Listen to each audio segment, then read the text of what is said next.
I'm a young teen female, the oldest of 5 kids my dad had with his second wife. Our mom went crazy and left us when my youngest sister was a month old.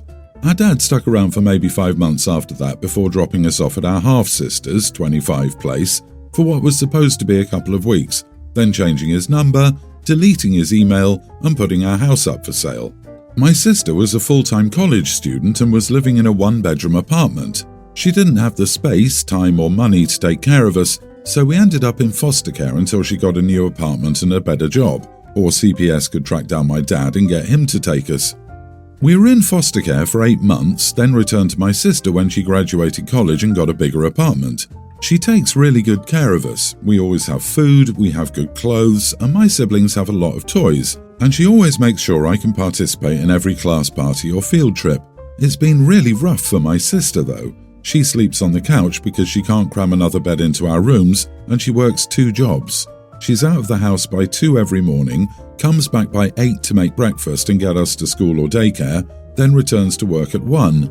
She says she doesn't get much help from our dad or the state. A few days ago, Dad showed up at our apartment. I answered the door, he tried to hug me, I told him to screw off, and then I shut the door in his face. My sister came out of the bedroom and asked who it was, and when I told her, she gave me $30 and told me to go to our babysitter's apartment and see if she'll let me stay with her for a couple of hours.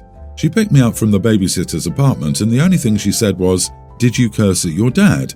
I told her what had happened, and she says that she gets why I was mad, but she said I shouldn't curse at him. I know I shouldn't have, but I argued with her because I was really upset, and now I'm worried she's mad at me. Am I the idiot for telling my dad to screw off when he decided to visit after years of no contact? You are not the idiot. Your idiot, deadbeat loser, I would never call that man a father, deserved far worse than being cursed out. After only 5 months as a single dad, he dumped all of you on your half-sister and vanished entirely when all of you needed him most. Even if he couldn't raise you, at a bare minimum, if he'd provided child support, maybe you wouldn't have had to go into the foster care system. Meanwhile, your half-sister made considerable sacrifices in her own life to take care of you. Instead of starting her own life, now she's a single foster mother to 5 kids, and will be for at least the next 16 years. Think about that for a minute. Respect is earned, not given. Your sperm donor's vanishing entirely permanently deprives him of any right to any respect whatsoever. Your sister is not the idiot for her feelings either. She likely has a very strong belief that parents should be respected no matter what. I personally completely disagree with her viewpoint. Sister is trying to instill kindness in you, which is honestly amazing, but you did nothing wrong. Your father is a pile of crap, and what he did to you and your elder sister is unforgivable. You're fortunate to have an amazing sister. I'm sure she's not mad at you. Just let her know that you know your dad is trash and that you appreciate her so much. Geez, they abandoned 5 kids. 5! I'm so tired of parents abandoning their kids and hiding and no one doing a thing. Maybe if there were any consequences, people would think twice. Your flaky parents have taken away your childhood, and it's unfair, but you need to do everything you can to help your sister. Reading between the lines, I think your sister is trying to build a relationship with your dad, probably because she needs more money or for him to look after you occasionally. She must be exhausted and has no one else to help her. She probably hates him too, but she isn't in a position to slam the door in his face. Good luck to you guys. I really hope everything starts getting easier soon. I'm blessed to be marrying the love of my life. My engagement party was booked at an upscale restaurant, and before the day I sat my sister down and told her that I wanted the party to be focused on the wedding and to please not go above and beyond to take photos for her social media page. I might get flack for this part, but my sister is trying really hard to become famous online. I've never said anything to her because she's an adult and this is her life, but I didn't want her to pull any of her antics for my wedding. Because she doesn't just take a few photos to post, she's the embarrassing, in my opinion, caricature of the perpetually online influencer. She'll order 2 dishes at a restaurant, one to take photos of because it's prettier and the second to actually eat. She's stopped traffic before to take outfit photos in the street. She's also staged fake things to post online. One time she started crying in a Starbucks and made up a fake story about how the barista bullied her. I want to make it clear that I did not bar my sister from taking photos, I just didn't want her to do something that would embarrass me. Everything was okay until she stood on a chair to take a top-down photo of her meal. Everyone was staring and in shock, and a waiter had to come and ask her to sit down. She refused to and started to loudly argue with the waiter, saying that she was the bride's sister, and then started to sob loudly that she was getting bullied. I was mortified and immediately had the groomsmen escort her out of the room. She's since blasted me on social media, calling me an idiot for not handling the situation with more grace and empathy. She says I could have warned her instead of kicking her immediately out. I was kind of panicking, so I wonder if I could have handled it better. Not the idiot. The waiter asking her to sit down was her warning. Getting kicked out was a natural consequence. I'm not really sure why a grown woman needs a warning to please not stand on her chair. And plus, she caused a scene and argued like a spoiled baby when the waiter tried to ask her nicely to stop. I mean, if she'd been standing on a chair to get the perfect pic of the happy couple for you, maybe I give her a pass. But fighting over a pic of her food and drawing attention away from the occasion? That's rude. Seriously, she got 2 warnings, one before the event from OP and one during the event from the waiter. She's proven that she doesn't respond to warnings, only to consequences, and that's what she got. She's an attention addict and the sort that always makes herself out to be the victim when she knows she was the one who effed up. $20 says she will find a way to pull this type of crap at OP's wedding if she attends. $40 bets she shows up in a white lace floor-length cocktail dress. Does anyone have some red wine handy? Personal opinion here, but I would suggest you distance yourself from your sister to save yourself from the second-hand embarrassment. She doesn't care about you. Your warnings mean nothing to her. She is a self-centered narcissist. I, 23 female, have been friends with Kai, 26 male, since we started working together a year ago. He has a girlfriend, 27, and they've been together since they were teenagers. We both work as hairdressers, so we've gotten really close. His girlfriend spends most of the year at sea working. She works for 6 months straight and then comes back for a few months. I've always been worried since she mentioned her job. She can't be there for him if he needs support. I was interested in her work life since her career is unique, so I asked Kai what she does. She works as a deckhand, but all of her co-workers are mainly men. I thought this was weird and told him that. He just laughed it off, saying how those men were family to her. It just seems so weird to me to live with other men while her own boyfriend was stuck at home without her. I've expressed concern to him, but he always just brushes it off, saying how they've even had dinners with those men and their families. I tried to tell him how she prefers working to being with him. He just won't listen to me, saying things like, that's what they agreed on since day one. She recently came home, so I went over to visit them. Kai had gone to the bathroom and I brought it up, telling her that her career was above her own boyfriend. She laughed at me, saying how she will always prioritize her career and he knows it. I tried to tell her she should be there for him more often instead of leaving with other men for 6 months and how Kai wouldn't put up with her career forever.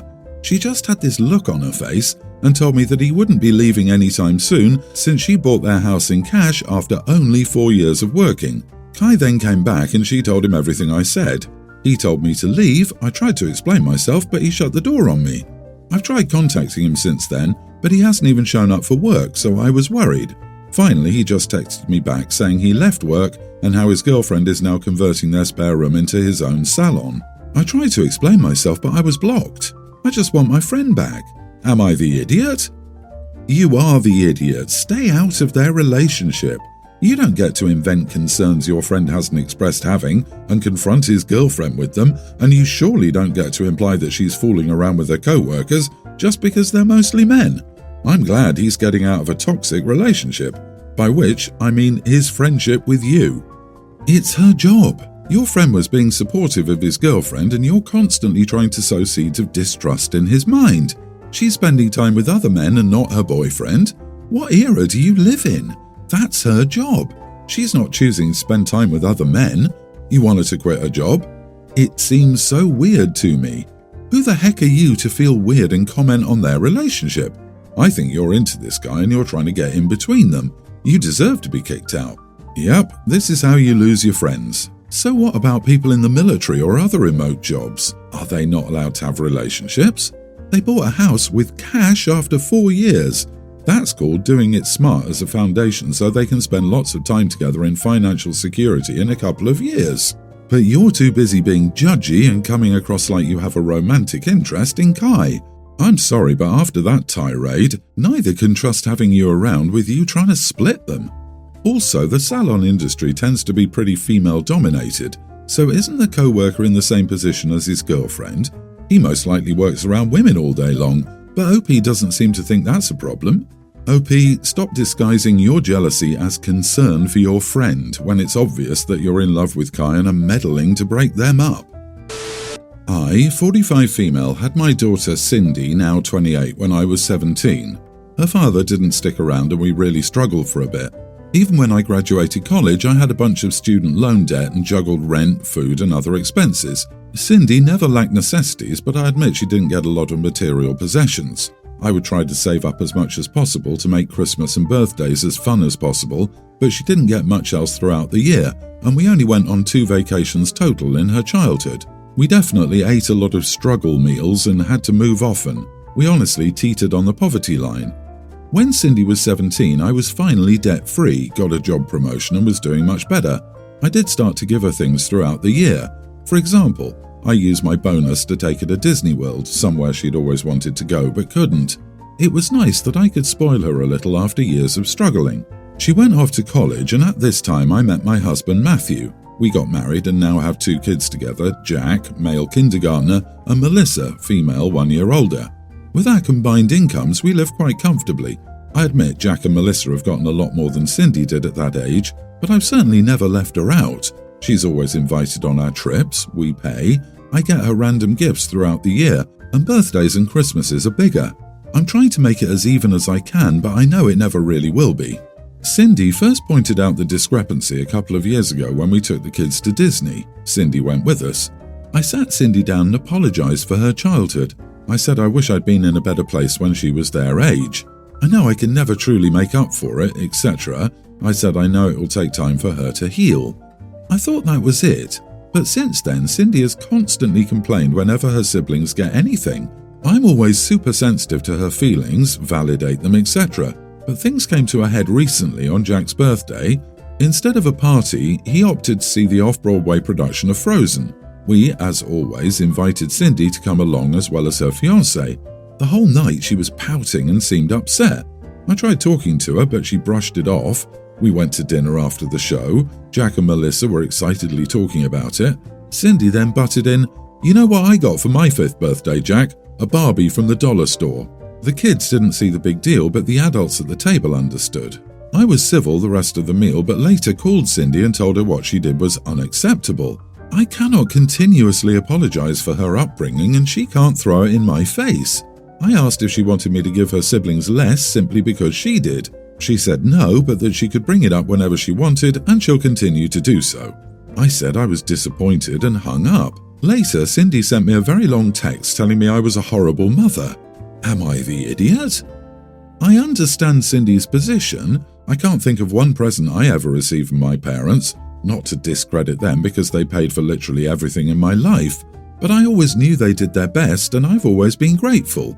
Cindy really needs to speak with a therapist and work on her insecurities. I don't get the hint from your post that you neglected her while giving her siblings more. But at that dinner, when she said that, man, I would have given her a big hug and acknowledged how much of a struggle it was just to get by. Yes, in front of everyone. Yes, even though she was inappropriate. She's going to need time to process and mature. The woman is 28. How much more time does she need to mature? OP was 17 when she matured. I can't understand it at all. Cindy, a 28-year-old woman jealous of a kindergartner, she wasn't destitute. Her mother was doing the best she could. She got Christmas and birthday presents. OP, she's being utterly petulant. You've been more than kind in acknowledging the difference, including her, and being generous with gifts and holidays now. Like, how long does she expect you to grovel? Time for her to grow up. Yeah, it sounds like she resents your new family with her husband and younger children. Do you know what's more important than materialistic things? Love and attention, which you gave her. I'm sorry that she doesn't see it like that, and I feel bad that she doesn't appreciate you trying to spoil her more as an adult. I can understand children being more materialistic, but she is 28. She knows the cost of living and the difficulty it must have been to do that single. If she never says it, I will. Good job, Mom. You took a bad hand and made a beautiful life with it. You did nothing wrong. 100% not the idiot. Okay, I have a unique name. It's nothing insane and sounds normal, but I've never met someone with the same name.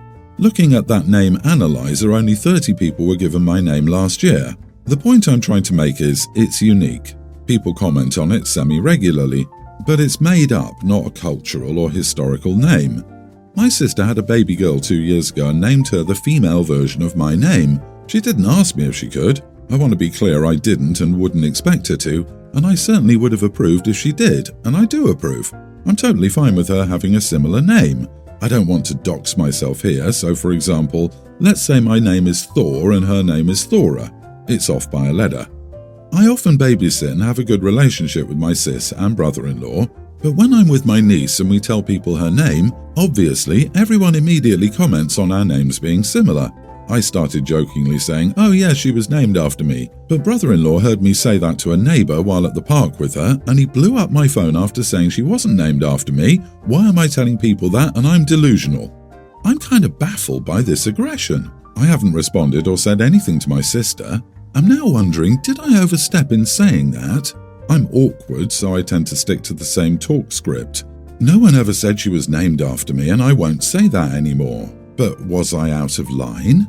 Edit, I should also add that I am the godfather, and that was decided before she was ever born or her name was picked out, so I don't know. I kind of assume she was named after me. Wouldn't most people? Not the idiot. Here's my bad advice that you definitely shouldn't follow. Get a goldfish and name it the brother-in-law's name with an additional letter.